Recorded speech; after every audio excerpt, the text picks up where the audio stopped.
In the heart of Victoria Island, Lagos, there stands a house that nobody talks about anymore. Number 17, Bishop Oputa Crescent, black and gold gates, tall as judgment itself, always locked, always silent. The neighbors whisper about the woman inside. Some say she went mad after her husband died. Others believe she's hoarding millions, too paranoid to show her face. But what she was really hiding behind those gates was something no amount of money could heal. This is the story of Mrs. Adunola Martins, a woman who once glittered in Lagos society, dripping in designer lace and gold, always photographed beside her powerful husband. What the cameras never captured was the truth behind those perfect smiles. The bruises hidden beneath the designer clothes. The fear masked by expensive makeup. By the time I finish telling you this story, you'll understand why some secrets are worth keeping, and why some silences are louder than screams. Hit that subscribe button now, because this journey we're about to take together, it's going to change how you see everything. Let me take you back 3 years before this story begins. Chief Edward Martins was Lagos royalty, a shipping magnate, a political kingmaker, a man who could buy anything he wanted, including silence. Adunola was his perfect wife, beautiful, educated, elegant. She stood beside him at every gala, every political function, every photo opportunity. The media called them Lagos power couple. What they didn't know was that his hand, which looked so protective around her waist in photos, would tighten like a vice the moment the cameras stopped rolling. Behind the mansion walls, in the marble hallways that echoed with her footsteps, Edward Martins was a different man. The charming public figure became a monster who used his fists to punctuate every disagreement. When Adunola spoke too confidently at dinner parties, she'd pay for it later. When she suggested he was wrong about business decisions, her lip would split. When she dared to question where he'd been all night, her arm would dislocate. But she learned to be perfect. She learned to smile through the pain, to wear long sleeves in Lagos heat, to apply foundation thick enough to hide the evidence of his rage. She became an expert at making excuses, tripping downstairs, walking into doors, being clumsy with jewelry that somehow left marks shaped like fingers around her throat. The domestic staff knew. How could they not? Yakubu, the driver, was the one who took her to private clinics where doctors asked no questions and money bought discretion. The housekeepers swept up broken glass and cleaned blood from Persian rugs. But everyone stayed silent. Chief Edward Martins fed too many families, controlled too many livelihoods. His wife's bruises were a small price to pay for their children's school fees. For 15 years, Adunola lived in a golden cage. She had everything money could buy: designer clothes, luxury cars, a mansion that made neighbors jealous. Everything except the right to raise her voice without fearing for her life. Then one night, everything changed. Edward came home drunk, angrier than she'd ever seen him. He accused her of stealing a property document. She hadn't, but truth never mattered to him. What followed was the worst beating of their marriage. Her nose bled onto that same Persian rug. Her ear rang for hours. But then, silence. No footsteps, no shouting, just the sound of a man hitting the ground. By morning, Chief Edward Martins was dead. Heart failure, the doctors said. Natural causes. A powerful man brought down by the stress of his own success.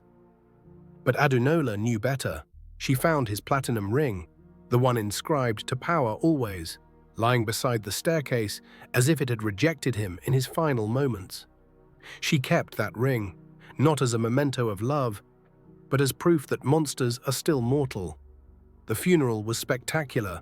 Senators and pastors spoke about what a great man he was, a pillar of the community. No one mentioned the bruise on Adunola's cheek, carefully hidden beneath makeup. No one dared ask why she flinched when they hugged her in sympathy. After the burial, Adunola disappeared. She locked those black and gold gates and vanished from Lagos society. No more galas, no more photographs, no more interviews about being a political wife. The woman who once glittered in public became a ghost. For months, people speculated, where was Chief Edward's widow? Why wouldn't she take calls? Some said grief had driven her mad, others whispered that she was hiding money, paranoid about gold diggers and fake friends. The truth was simpler and more complex than anyone imagined. Adenola was learning how to breathe again. For the first time in 15 years, she could speak without calculating the consequences. She could wear sleeveless dresses without worry. She could look in mirrors without seeing fresh bruises. But freedom, she discovered, was just as terrifying as captivity. Those gates that kept the world out also kept her in.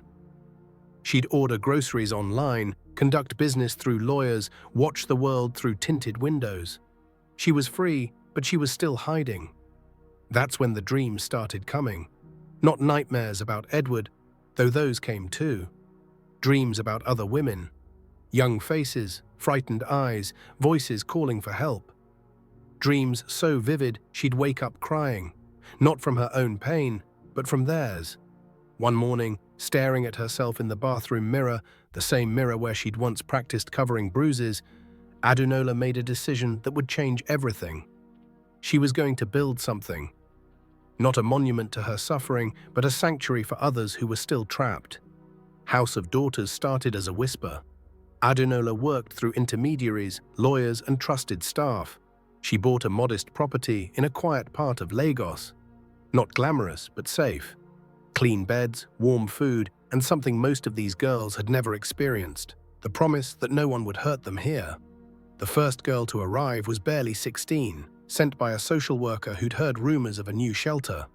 Bruised, pregnant, abandoned by family who blamed her for seducing her uncle. She didn't believe in safe spaces anymore, but she was tired of sleeping in market stalls. The second girl came through a church referral, trafficked from her village with promises of education, then forced into domestic slavery in Lagos. She'd escaped with nothing but the clothes on her back and scars that would take years to heal. But it was the third girl who changed everything. Alero arrived from Warri with nothing but a plastic bag and fire in her eyes. 14 years old, sharp as a blade, angry at the world and everyone in it. Her uncle had promised her mother she'd just help with small house chores in Lagos. Within 3 weeks, she was cooking, cleaning, and sharing sleeping space with 2 drivers on a stinking mattress. She ran when one of them came to her room at midnight. Barefoot, hungry, she wandered Lagos streets until a fruit seller saw the desperation in her eyes and called one of the outreach numbers from a sticker at her kiosk. When Alero walked through the gates of House of Daughters, she didn't cry or beg or thank anyone. She just looked around and asked, "Where my room?" Adenola watched her through the security cameras. Something about this girl stirred an ache in her chest. That defiance, that refusal to break. It reminded her of herself at 16, the day she first slapped Edward back. Just once. The slap that earned her a month of silence and years of escalated violence. "Monitor that one," Adenola told her assistant over the phone. "She will either become a strong leader or destroy herself trying." But Alero refused to fit into their careful structure. She wouldn't sit with the therapist, wouldn't pray during devotion. She'd sit under the mango tree every morning, staring at nothing, muttering to herself, "Una think say una de help me. Wetin una sabi?" For weeks, this continued. The staff tried everything: gentle encouragement, firm boundaries, patient listening. Nothing worked. Alero was a storm trapped in a bottle, and everyone could feel the pressure building. Then one evening, something unprecedented happened. Adenola left her fortress. Covered in scarves and dark glasses, she asked security to let her into the compound unseen. She didn't announce herself to the staff, didn't check in with the matron. She just walked to that mango tree where Alero sat every morning and settled beside her on the bench. They sat in silence for several minutes. Then Alero spoke without looking at her. "You know they talk." Adenola smiled faintly. "Sometimes silence na best answer." Alero snorted. "Dem tell me say na you build here, you dey hide." Adenola nodded. "Yes, but I dey try show face small. Alero whispered. "Me too."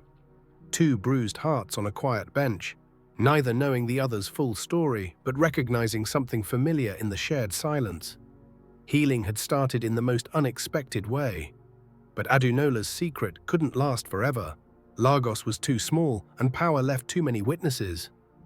A new cleaner named Sade had taken a blurry photo during one of Adonola's visits, just a tall woman in traditional dress hugging one of the girls.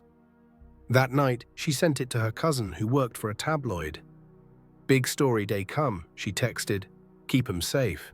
Meanwhile, the girls at House of Daughters were healing in their own ways. 12 stories, 12 different types of survival. One girl screamed every time someone touched her back. Another refused to eat unless someone else ate first. A third hadn't spoken in 6 months, communicating only through drawings that made the therapists weep. But they were safe, fed, protected. For the first time in their lives, they could sleep without fear. Adunola watched it all from her hidden cameras, her heart breaking and healing simultaneously. She saw herself in every frightened face, every flinch at sudden movements, every hesitation before speaking. She'd built this place for them, but they were healing her too. Then came the night that changed everything. The fire started in the laundry room, faulty wiring, sparks catching old fabric. It spread fast through the back quarters. Smoke filled the hallways. Girls screamed. Staff rushed to evacuate everyone. The fire brigade was called, but Lagos traffic meant 20 minutes before they could arrive. 20 minutes that felt like 20 hours. Adunola was at home when the alert came through her security system. She didn't think, didn't plan, didn't even grab her scarf and glasses. She just ran. Her car skidded to a halt outside the gates. She ran through smoke and chaos, screaming names. "Where's Kemi? Where's Alero? Where's Ebier?" She found them all, soot-covered, shaking, traumatized, but alive. They stared at her, this woman they'd only glimpsed in shadows, now standing tall, dirty, coughing, completely human. "You?" Kemi whispered, recognizing something familiar in her face. Adunola nodded, ash streaking her cheeks.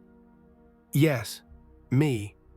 For the first time in 3 years, the girls saw her face, not the carefully constructed mask of Lagos society, not the hidden benefactor behind anonymous donations, just the woman.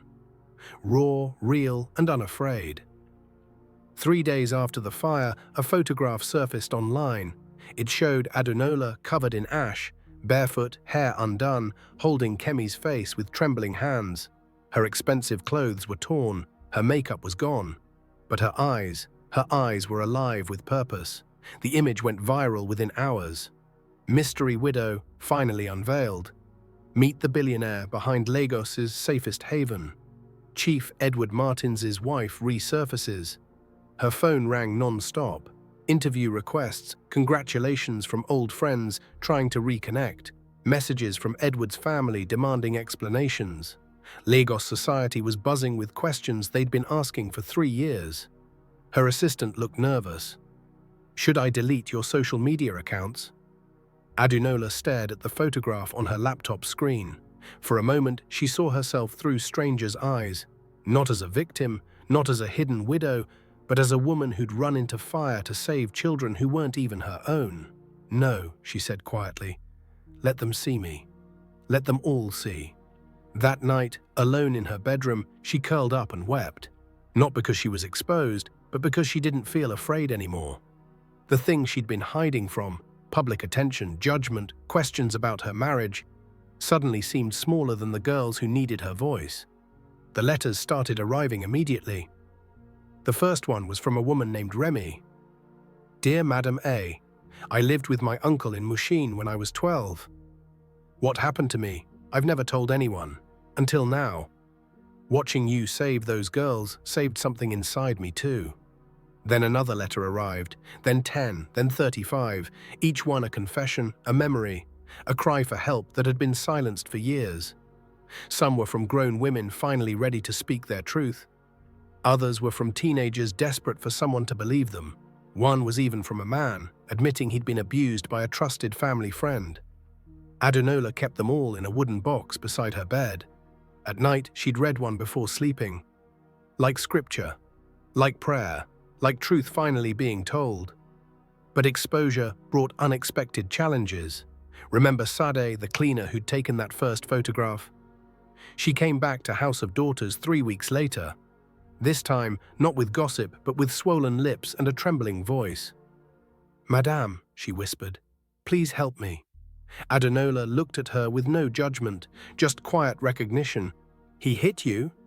Sade nodded. "My boyfriend. He say I dey flirt too much.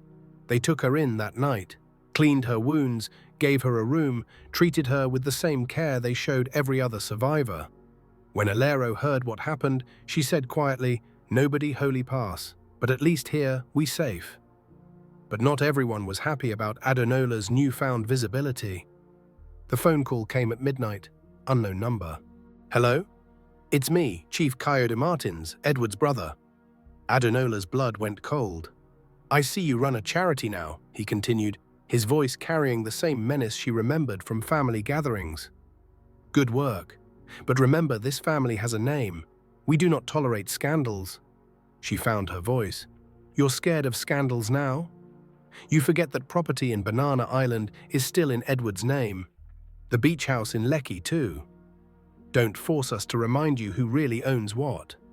For a moment, Adenola felt the old fear creeping back, the trained response to shrink, to apologize, to make herself smaller. Then she thought about Alero's defiant eyes, about Kemi's brave testimony to the therapist, about all the girls who'd found their voices in her sanctuary. "Coyote," she said, her voice steady as steel, "I am not afraid of you anymore." Silence. "Watch yourself," he muttered, then hung up. Adenola set down the phone calmly. Then she picked up her lawyer's card. It was time to move everything into her name legally. Edward's family had controlled her through fear for too long. The legal battle was swift but brutal. Chief Coyote filed for ownership of House of Daughters properties, citing family inheritance rights. He brought lawyers, documents, and the kind of political pressure that usually made problems disappear. But he hadn't counted on the evidence Adenola had been quietly gathering. The court was packed the day of the hearing. Edward's allies filled the gallery, confident in their victory. Adenola arrived in simple white lace. No jewelry, no mask of expensive elegance, just truth. When asked to testify, she rose and spoke clearly. "This home was not built with his money, it was built with my pain." Then she presented her evidence, bank statements showing she'd funded House of Daughters entirely with her own inheritance from her parents. Letters documenting Edward's abuse, written in her own hand and hidden for years. And finally, the video. Yakubu, the loyal driver who'd watched her suffer in silence for 15 years, had kept a copy of security footage. It showed Edward dragging her across their marble corridor, her mouth bleeding, her designer dress torn. The courtroom went silent. Even Edward's allies couldn't meet her eyes. The judge banged his gavel. "Case dismissed. All properties remain with Mrs. Adenola Martins." She walked out to spontaneous applause from strangers who'd driven across Lagos just to witness her victory. But even as she was winning public battles, private healing continued in quiet moments. Alero turned 15 while living at House of Daughters. They threw her a surprise party, balloons, cake, music loud enough to annoy the neighbors. She looked stunned by the celebration. "Name una they celebrate like this?" "Yes," Adenola said, hugging her tight, "because you survived." Alero hugged her back, trembling but fierce. "Thank you," she whispered. Later that night, as they cleaned up party decorations, Alero asked quietly, "Madam, you go ever tell us your own story?" Adenola smiled sadly. "One day, when the bruises stopped talking louder than my voice." That day came sooner than expected. While sorting through old papers for the legal case, Adenola found her hidden diary from the marriage years. The first page read, "If I die mysteriously, check his fists first." Page after page chronicled everything. The punches disguised as accidents, the apologies that meant nothing, the expensive gifts that followed every beating. She hadn't read it since Edward's death. Now she photocopied several entries and gave them to the resident therapist. "Use these to help the girls," she said. "Let them know they're not alone in this." Her pain had become purpose, and somehow that felt sacred. The international attention grew. CNN wanted an interview. Netflix proposed a documentary. Publishers offered book deals. But Adunola only agreed to projects that served the girls, not her ego. The CNN interview aired globally. Sitting on her white sofa, no scarf, no glasses, no fear, she answered every question honestly. "What made you start this charity?" She paused thoughtfully. "Because I once lived in a mansion and still begged God for rescue." "Were you abused?" She smiled with hard-won wisdom. "Let's just say money doesn't stop pain." By the end of the interview, even the camera crew was quiet. Sometimes the rawest truth didn't need tears, just courage. But the biggest revelation was still coming. Her lawyer called with news that stopped her heart. "We found an old draft of Edward's will, one that mentions a daughter." "A daughter, yes. Not yours." The file contained DNA tests, birth certificates, and a name: Amarachi, age 17. From Enugu, even in death, Edward was finding ways to shake her world. When Amarachi showed up at the house, she was slight, sharp-featured, with Edward's stubborn jaw but eyes that held questions instead of cruelty. "Are you my stepmother?" she asked quietly. Adunola studied this girl who carried her husband's genes, but none of his poison. "Yes."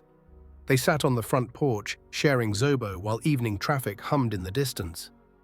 "I didn't ask to come here," Amarachi said, "but my mother sent me. Said you owe me." Adunola nodded slowly. "I don't owe you anything, but I will love you if you let me." Tears welled in the girl's eyes. She didn't speak, but she didn't leave either. Gradually, Amarachi's story emerged. Edward had visited her mother regularly for years, supporting them financially but demanding absolute secrecy. When Amarachi hit puberty, his visits became different, inappropriate, terrifying. Her mother had been too afraid to stop him, too dependent on his money to speak up. Amarachi carried those secrets until his death freed her to finally tell the truth. Listening to this brave girl's testimony, Adunola realized that Edward's violence had extended far beyond their marriage. He damaged multiple generations, multiple families. But his hold ended here, with her sanctuary. The healing wall at House of Daughters gained a new butterfly that month. Amarachi wrote, "I survived being a secret. I am more than his shame." Time passed in layers of small victories and quiet healing. Alero was offered a writing scholarship to study in the UK. She screamed, danced, cried, then panicked. "I no fit leave you nah." Adunola hugged her close. "Go and write the stories we couldn't tell." At the airport, Alero whispered through tears, "You saved my life." Adunola kissed her forehead. "No, darling, you saved mine." Other girls graduated, found jobs, started families. Some stayed in touch, others needed distance to heal completely. All carried pieces of House of Daughters with them, the knowledge that they deserved safety, respect, love without conditions. The work expanded. House of Sons opened for abused boys. Regional centers launched in other states. Government partnerships brought policy changes. Laws that had protected abusers for generations were finally being rewritten. But perhaps the most important healing happened in quiet moments that no cameras captured. Adunola stood before her bedroom mirror one evening, the same mirror where she'd once practiced covering bruises.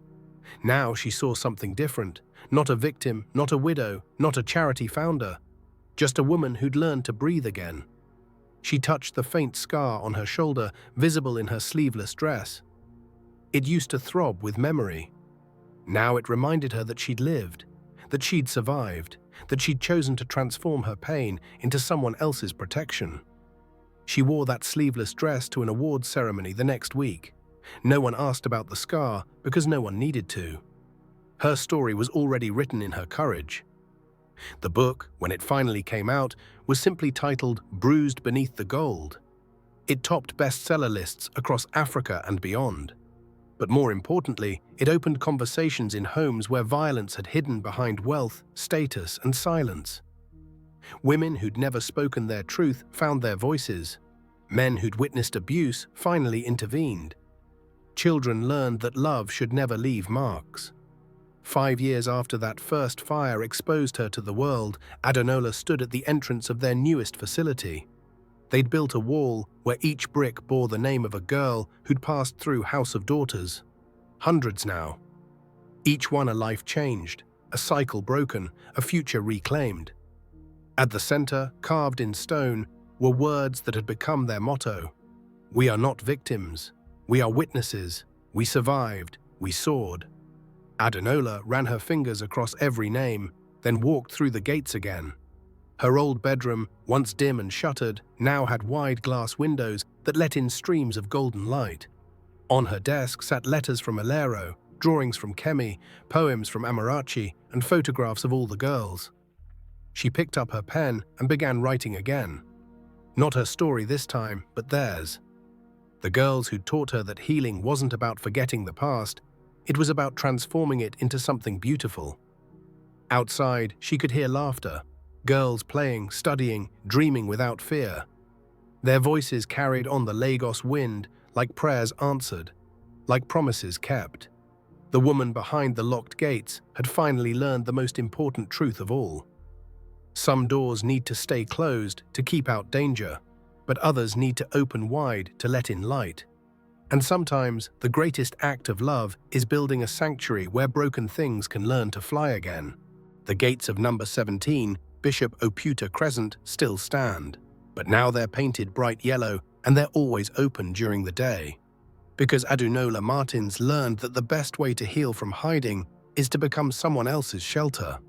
If this story moved you, if it made you think about the power of transforming pain into purpose, share it with someone who needs to know that survival is possible. Subscribe for more stories that remind us that even in the darkest places, hope finds a way to grow. Because sometimes the most powerful thing you can do is refuse to let your scars be the end of your story. Sometimes the greatest victory is turning your wounds into windows, your pain into protection for others. This is Adunola's story. But maybe, just maybe, it's also the beginning of yours.